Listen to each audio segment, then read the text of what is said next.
Bien-aimés dans le Seigneur, shalom. Shalom encore. Est-ce qu'il y a la joie parmi nous? Dieu est au milieu de nous, Jésus-Christ est vivant, donc tout va bien. Et si tout va bien, nous allons acclamer notre Dieu. Il le mérite. C'est lui notre Père, c'est lui notre Maître, c'est lui qui contrôle tout. C'est lui qui a un plan merveilleux pour nous. Il mérite que nous puissions l'élever au-dessus de tout. Parce que hors de lui, il n'y a pas de Dieu. Et il n'y en aura jamais. Il est le seul Dieu, le Créateur incréé, le Dieu qui appelle à l'existence les choses qui n'existaient pas. C'est lui qui t'a créé, c'est lui qui m'a créé à son image et pour sa gloire. Amen. Oui, j'aime qu'on élève le Dieu que nous adorons. Parce que si lui est élevé, il nous tire avec lui dans l'élévation. Amen. Gloire au Seigneur pour cette merveilleuse journée et pour cette occasion d'écouter sa parole. Nous allons lire dans l'épître de Paul aux Thessaloniciens, 1 Thessaloniciens chapitre 5, le verset 18. C'est ça notre verset clé, mais je commence au verset 16. Soyez toujours joyeux. 17. Priez sans cesse. 18. Rendez grâce en toutes choses, car c'est à votre égard la volonté de Dieu en Jésus-Christ. Parole du Seigneur. Seigneur, nous t'élevons au-dessus de tout, parce que toi, tu es Dieu souverain qui règne sur toutes choses. Tu règnes sur toutes circonstances. Tu règnes sur tout espace. Tu règnes en tout temps. Bénis ces moments que nous voulons écouter ta parole. Fais que cette parole trouve de la place dans nos cœurs et nous amène à une vie de transformation pour ta seule gloire. En Christ Jésus, nous avons ainsi prié. Amen. Nous pouvons nous asseoir. Notre thème est tiré du verset 18, où l'apôtre Paul dit « Rendez grâce en toutes choses, car c'est à votre égard la volonté de Dieu en Jésus-Christ. » Et notre thème, je l'ai intitulé « Fais de la reconnaissance ton style de vie. » Amen. L'apôtre Paul nous demande de rendre grâce à Dieu en toutes choses. C'est un impératif. Et avant cet impératif, il y a deux autres impératifs.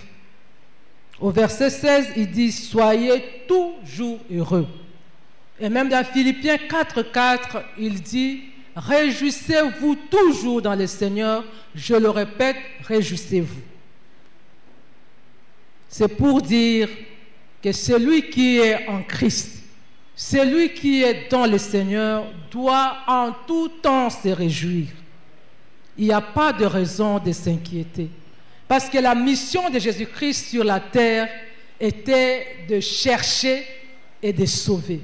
S'il t'a cherché, il t'a trouvé, il t'a sauvé, tu ne peux qu'être dans la joie.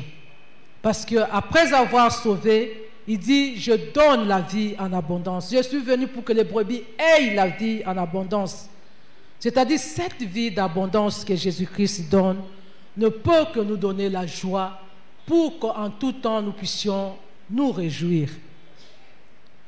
Et au verset 17, quand l'apôtre dit, priez sans cesse. C'est vrai que nous sommes dans l'abondance. C'est vrai que nous devons être toujours heureux, toujours joyeux. Mais nous devons prier. Parce que c'est la prière qui nous connecte à Dieu. C'est par la prière que nous faisons connaître à Dieu tous nos besoins. C'est par la prière que nous nous exprimons envers notre Dieu. Amen. Et nous devons le faire sans cesse. C'est comme pour dire, nous devons mener une vie de dépendance à Dieu. Parce que sans lui, nous ne pouvons rien. Alléluia. Donc la prière c'est aussi notre mode de vie. La joie, c'est la caractéristique principale d'un chrétien. Et là, nous voyons que ces deux impératifs se rapportent au temps, sans cesse, toujours, c'est le temps. Mais au verset 18, quand il dit « rendez grâce en toutes choses », là maintenant l'apôtre fait référence aux circonstances de la vie. À chaque situation que nous traversons dans la vie, nous devons dire merci à Dieu. Et pourtant, le Seigneur sait que nous ne passons pas toujours par les mêmes circonstances. En ce qui concerne les circonstances, Dieu a fait que la vie soit en dents de scie. La vie, c'est une alternance des adversités et de prospérité, de douleur et de bonheur, de souffrance et de repos. C'est une alternance de haut et de bas. C'est ça qui se passe dans la vie de chaque personne, dans la vie de tous les jours. Personne n'a jamais été heureux toute sa vie. Personne n'a jamais été malheureux tout le temps. Il y a toujours les moments où le Seigneur nous réjouit. Et il y a aussi les moments où il nous fait passer par le désert. Mais en toutes circonstances, en toute situation, nous devons dire merci à Dieu. C'est une recommandation. C'est ce que Dieu veut. Parce qu'il dit que c'est ce que nous devons faire. C'est-à-dire que nous devons faire de cette reconnaissance une façon de vivre, notre style de vie. Ce n'est pas simple conseil, mais c'est un ordre. Et si nous pouvons choisir cela comme mode de vie, un mode de vie, on le choisit. Tu choisis de vivre une certaine façon. On ne t'impose pas, c'est ton choix, c'est ta décision. Et c'est comme ça que le Seigneur veut aujourd'hui que toi et moi, nous puissions choisir de toujours être reconnaissants, de toujours exprimer notre gratitude. C'est-à-dire que ça demande des efforts. Parce qu'il y a des situations où tu ne trouveras même pas de raison pour dire merci. Mais il dit que ça ne dépend pas des sentiments. Mais tu décides, c'est ta volonté. Tu choisis de dire merci à Dieu. Tu choisis d'exprimer ta gratitude à Dieu comme réponse à son amour inconditionnel à notre égard. Nous devons alors travailler pour développer cette attitude constante au quotidien. Alléluia. Je sais que ce n'est pas facile, mais quand Dieu nous demande, il nous donne aussi la force de le faire. Parce que c'est lui qui crée en nous le vouloir et le faire. Tu n'as qu'à te décider et lui va t'accompagner. Amen. Alors par rapport à notre sujet du jour, j'ai choisi de répondre à 3 grandes questions. Pourquoi faire de la reconnaissance notre style de vie? Comment faire de la reconnaissance notre style de vie? Et qu'est-ce que nous gagnons en faisant de la reconnaissance notre mode de vie? Amen. À la première question, pourquoi? Pourquoi toujours dire merci à Dieu? Pourquoi? Bien-aimé, celui qui est ingrat, c'est-à-dire celui qui ne sait pas dire merci, ni à Dieu, ni aux hommes, c'est un orgueilleux. Parce qu'il croit que ce qu'il est, là où il est arrivé, ce sont ses propres efforts. Il n'a jamais eu besoin de qui que ce soit. C'est lui-même qui fait ce qu'il veut pour arriver où il veut. Il utilise son intelligence, il utilise ses relations, il utilise son pouvoir, il utilise ce que lui a. C'est un orgueilleux. Parce que je sais que dans la vie, on a toujours besoin d'un plus petit que soi. Personne ne peut arriver quelque part sans la main de personne. Alléluia. Alléluia. C'est pourquoi Dieu nous a créés comme êtres relationnels. Nous sommes toujours en relation les uns avec les autres. Nous dépendons toujours des uns des autres. C'est comme ça que Dieu a fait les choses. Et par-dessus tout, nous dépendons de lui. Donc, nous devons toujours être reconnaissants.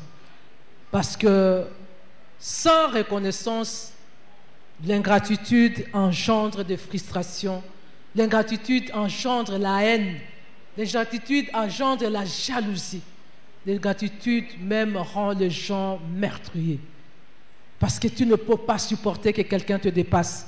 Tu ne peux pas supporter que quelqu'un puisse avoir ce que toi tu n'as pas. Alléluia. Oui, l'ingratitude rend les gens aigris et méchants. Ce n'est pas bien. C'est pourquoi la gratitude, la reconnaissance doit faire partie de nous.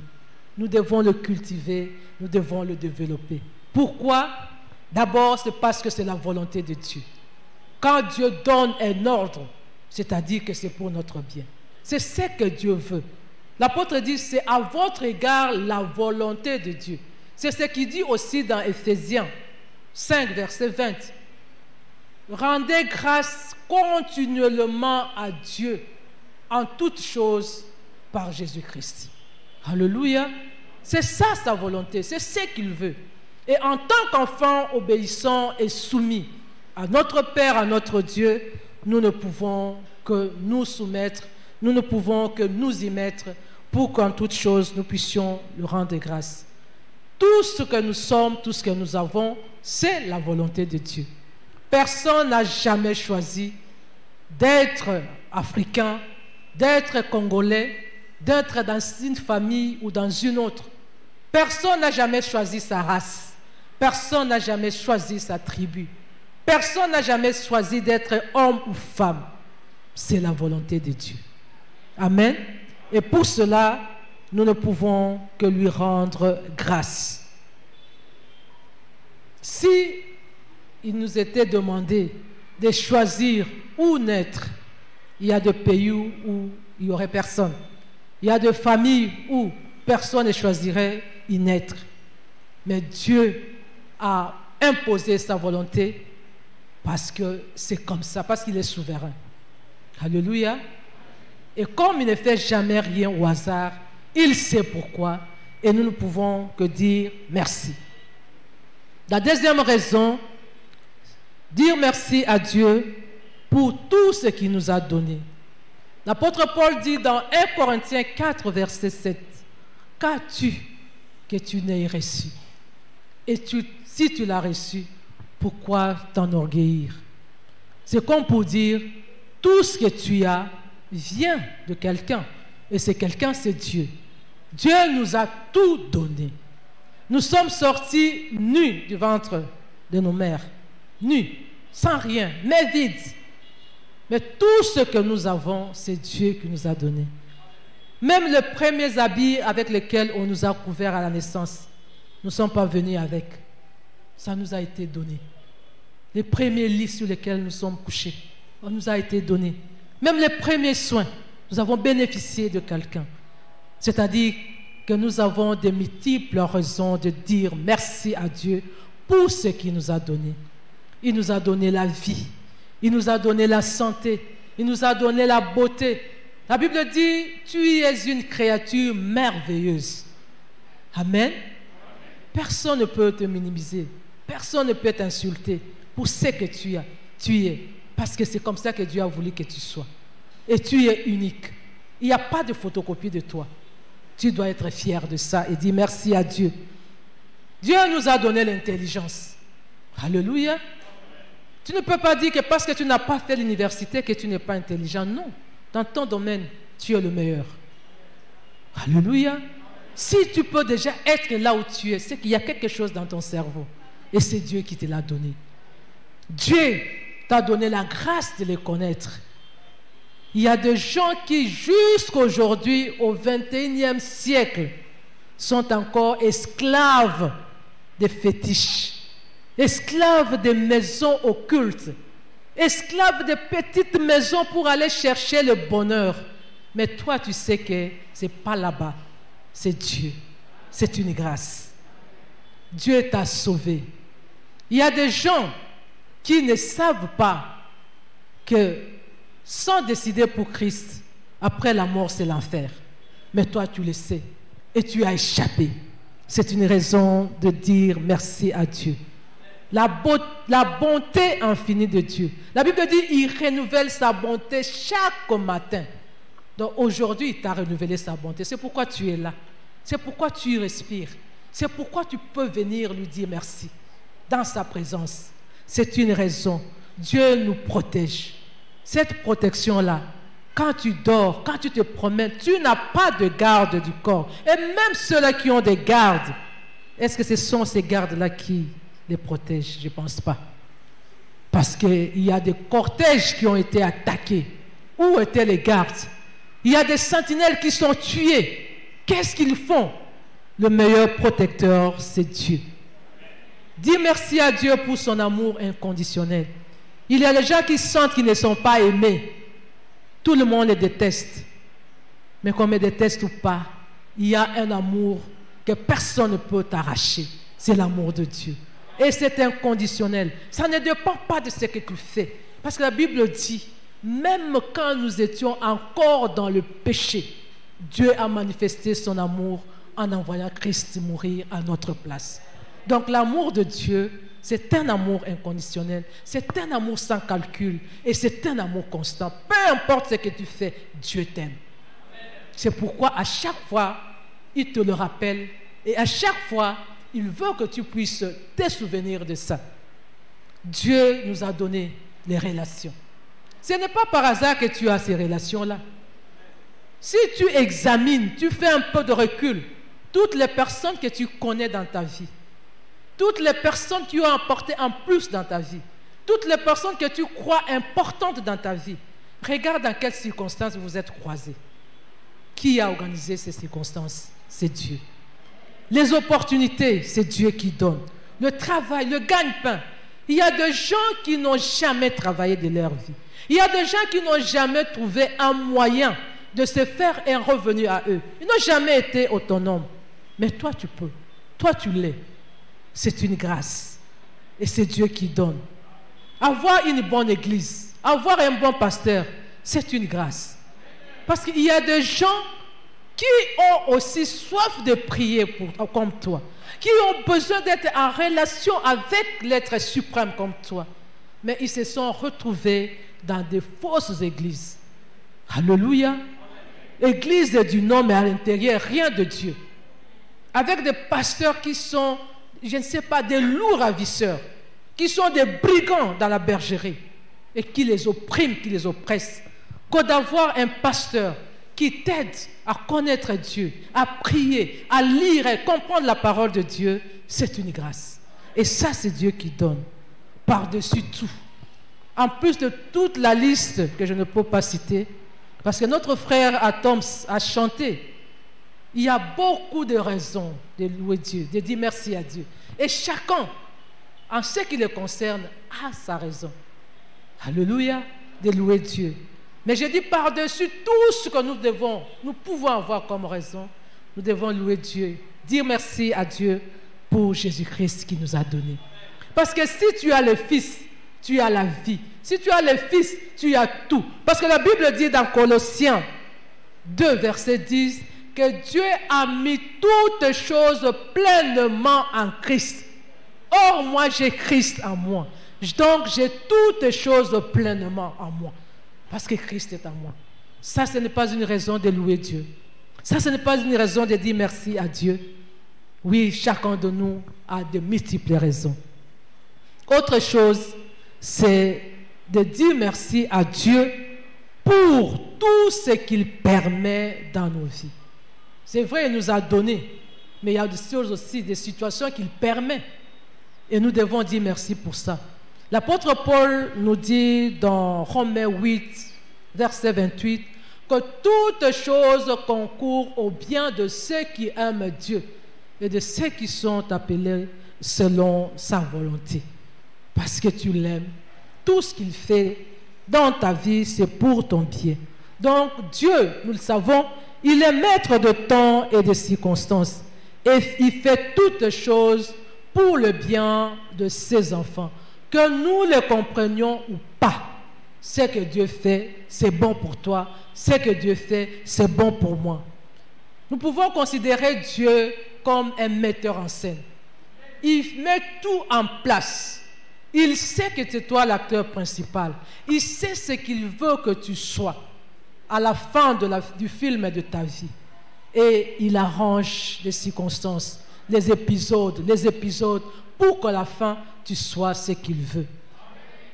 Dieu, ce qu'il fait, ce ne sont pas des circonstances isolées. Mais nous pouvons le voir de façon isolée. Mais dans la tête de Dieu, dans la pensée de Dieu, c'est une chaîne qui se suit. Si aujourd'hui il a fait ça, il sait que demain il va t'amener à ce point, il sait que demain il va t'amener, et au finish, il va te sortir comme un chef-d'œuvre à lui. C'est pourquoi nous devons toujours rendre grâce à Dieu. Ce que Dieu vise, c'est notre transformation, c'est notre bien. Il y a des gens qui peuvent dire, mais pourquoi Dieu a permis que j'échoue? Par exemple, un étudiant, tu échoues, et on ne veut pas te délibérer, tu es obligé de reprendre la classe. Mais bénis Dieu pour ça. Parce que si on délibère, moi je ne suis pas toujours pour la délibération, quoique je sois enseignante et ça m'arrive de délibérer. Mais ce n'est pas bien. Parce que si un enfant a échoué, même si l'échec est léger, c'est-à-dire qu'il n'avait pas compris la leçon, il n'a pas maîtrisé la matière, il faut qu'il y reprenne pour qu'il comprenne. Très bien.